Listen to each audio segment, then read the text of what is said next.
Nabi pernah mengatakan, tasaddaqna walau min huliyikun. Bersedekahlah kalian walaupun dari perhiasan kalian. Gak punya fulus, punya perhiasan, sedekahin. Untuk orang tua, mana yang lebih baik untuk egois menginfakkan sebagian besar harta di saat masih hidup dibanding meninggalkan sebagian besar harta untuk ahli waris, baik bila ahli waris belum soleh ataupun sudah soleh, karena berpikiran bahwa yang diwariskan itu yang terbaik adalah ilmu agama, bukan harta. Nah, jamaah, kalau kita melihat Allah ketika berbincang tentang warisan, namanya di surat An-Nisa ya, Allah itu subhanallah mengatakan la tadruna ayyuhum, tunggu anak bacakan biar nggak salah anak bacanya.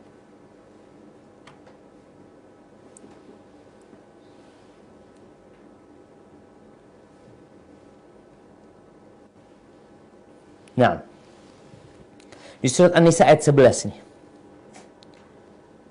Allah mengatakan yusikumullah fi auladikum. Allah mewasiatkan kepada kalian dalam urusan anak-anak kalian ini pembagian warisan secara umum. Lidzakari mithlu hadzil unthayain. Untuk anak laki itu 2 bagian perempuan. Kemudian ayah mewarisi juga ya. Istri mewarisi, suami mewarisi, ibu mewarisi. Ada orang-orang yang mendapatkan warisan. Lalu apa kata Allah Subhanahu wa taala? La tadruna ayyuhum aqrabu lakum naf'a. Kalian nggak tahu siapa di antara mereka yang paling dekat manfaatnya buat kalian. Wah, ketika kita kasih warisan buat anak kita, ya Allah, ternyata anak kita dengan warisan tersebut memanfaatkan untuk beribadah kepada Allah, untuk menyekolahkan anak-anaknya. Ketika yang dapat warisan itu ayah kita jadi hidup lebih tenang, beribadah lebih nyaman. Kita tuh nggak tahu.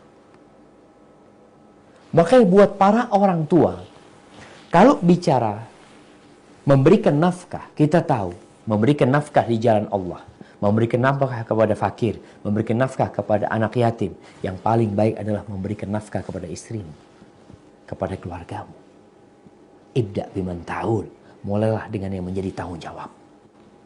Jadi ada perkara-perkara orang tua itu harus belajar ilmu. Kalau bicara dia meninggalkan ilmu jelas,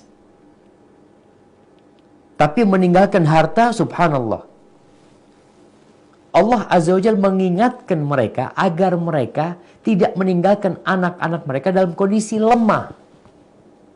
Bahkan Nabi SAW ketika membesuk Sa'ad bin Abi Waqqas yang sakit, dia sakit keras, lalu dia mengatakan, ya Rasulullah, aku ini nggak punya ahli waris kecuali seorang wanita. Apa aku sodakohkan semua hartaku?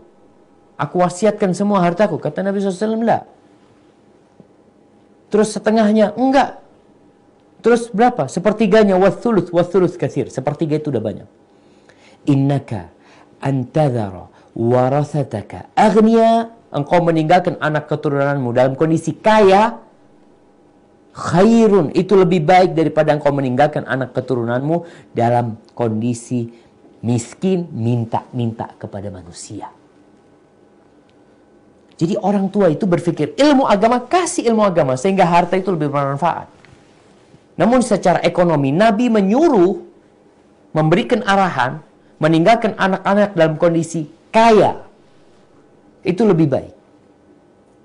Allah Azza wa Jalla mengatakan, kutiba alaikum idza hadara ahadakumul maut al-wasi in taraka khairanil wasiyah lil walidain. Diwajibkan buat kalian ketika kalian punya harta, kelebihan harta, itu nulis wasiat. Jadi kalau hartanya banyak, nulis wasiat. Hartanya sedikit, nggak usah nulis wasiat buat warisan, buat ahli warisnya. Jadi Allah mengarahkan yang berwasiat itu yang kaya raya. Tapi yang miskin, udah biarin buat anak keturunanmu. Tinggal kewajibanmu. Jangan kemudian engkau melakukan 2 kesalahan. Anak nggak dikasih ilmu yang baik, anak nggak dikasih pendidikan yang baik, karena engkau takut anak-anak rusak, harta juga nggak ditinggalin. Hadza wallahu a'lam bishawab.